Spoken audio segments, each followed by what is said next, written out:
Mother is a psychological horror film directed by Darren Aronofsky. Played by Jennifer Lawrence, Mother is a young woman who spends her time fixing up her husband's house that was damaged by a fire, while her husband, him, played by Javier Bardem, tries to write while going through a creative block. The light, sound, space composition, and camera movement techniques that Aronofsky applies in Mother embody the emotional suffering and entrapment of Mother.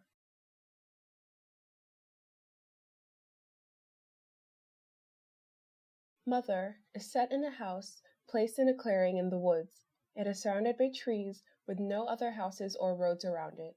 Mother has a deep connection to the house, as it is alluded that she and the house are one when she looks at the walls of the house and sees a beating heart.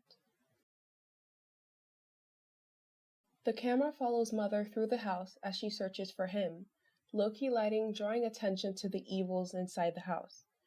Mother is framed by doorways as she explores, the lines on either side trapping her between them. When she comes to the final doorway and walks onto the porch, she stops walking as she hits the invisible barrier that keeps her inside. There are no sounds from the outside world as she stands on the porch. The wind rustles, the porch creaks, and almost as if he was watching her this whole time, her husband, him, appears, and she follows him back inside. The shadows on her face show her emotional distress as she watches him cradle the broken shards of crystal in his hands. The scene is told from Mother's perspective.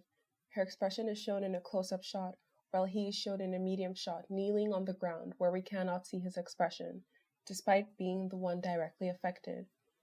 His pain is her pain, only worse. She leaves the room and shuts the door. The entire door is cast in shadow, and a thick line briefly shows on the door, another barrier between Mother and him. The shaky camera follows her, showing her fear as she runs through the house, searching for a way to help younger son. The sound of her heavy breathing and thumping footsteps reverberate through the house, overwhelming the sounds anyone else might be making. As she begs her husband to stay with her after watching older son fatally assault younger son, man turns to her and utters 3 words. Please, we need him. The implication is there that they do not need her, and their needs are greater than hers. She is left alone standing in the doorway at the front of the house, with shadows looming behind her, casting the interior of the house in darkness as she looks onto a world she can never become a part of. After him introduces a stranger to their house, the mother begins to worry. The over-the-shoulder shot shows the mother's perspective of the situation. It is ironic because over-the-shoulder angles most of the time represent a conversation between people, but in this scene she has no voice whatsoever to decide if the stranger should be at their house. Mother has an unsettling feeling about it. They don't know the man or what he might want. The camera movement tells about the mother's observation of the situation and her concern. We follow her to the kitchen. The sound of the scene introduces a disturbing atmosphere.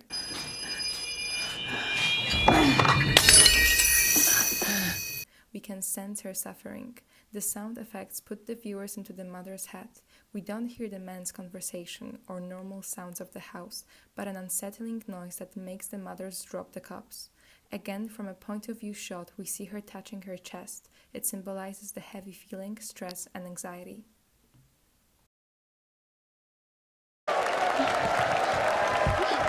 When the mother wakes up, she sees that her baby that she was holding is gone. The loud noise of the crowd begins to introduce the overwhelming and pressuring feeling that the mother experiences. The tracking camera and its shaking movements express the madness of Mother. It's from her perspective. We're in her mind. We see how focused she is on finding her baby. When the mother realizes that him doesn't have the baby, we hear a dropping, heavy sound. We may interpret it as Mother's heart dropping when she sees that her baby is not there, not safe. We have close-ups on Mother's face. We see her struggling, being terrified yet strong and determined to get through the crowd to rescue her baby. She's pushing for the crowd. We see her squeezing for the people. The space composition is very crowded, chaotic, dangerous, and seems heavy. She's entrapped. She's in a way helpless to save her baby because there's so much in her way. We hear mothers screaming, the baby crying, the crowd cheering. It is all extremely overwhelming. We don't have any music in the background. No empathetic sound is needed, no sad or tense song, because there is no need to tell about the mood of the scene. We are already horrified. The shots move from the close-ups on mother's face to a point-of-view shot of the mother following her baby. The baby is lifted by the crowd. High. It is like it is out of her reach. She constantly looks up. She screams, "You're hurting him. You're gonna hurt him." The crowd goes louder, the baby cries, and the mother screams. It builds a very tense, unpleasing, and terrifying moment. Then we see the baby being hurt. He stops crying. The crowd goes silent. Again, close-ups on the mother's face. She wants to find her baby. The low-key light introduces a mysterious atmosphere, and with the crowd surrounding the mother, it creates a stylistically closed composition, which represents her entrapment. The repetition of disturbing sounds, shaking camera movements, or stylistically restricted compositions in the film embody the discomfort and entrapment of the main character, Mother. The story from Mother's point of view represents what humans are bringing upon her, the devastation and pain. The over-the-shoulder, shallow depth of field, or point-of-view shots help to intimately connect the audience to the narrative and sympathize with the mother's feelings. The close-ups help the viewers to deeply experience the emotions and state of mind of the character. We are directly placed in a frame that embodies her perspective. Therefore, we are forced to emphasize with Mother and her emotional suffering.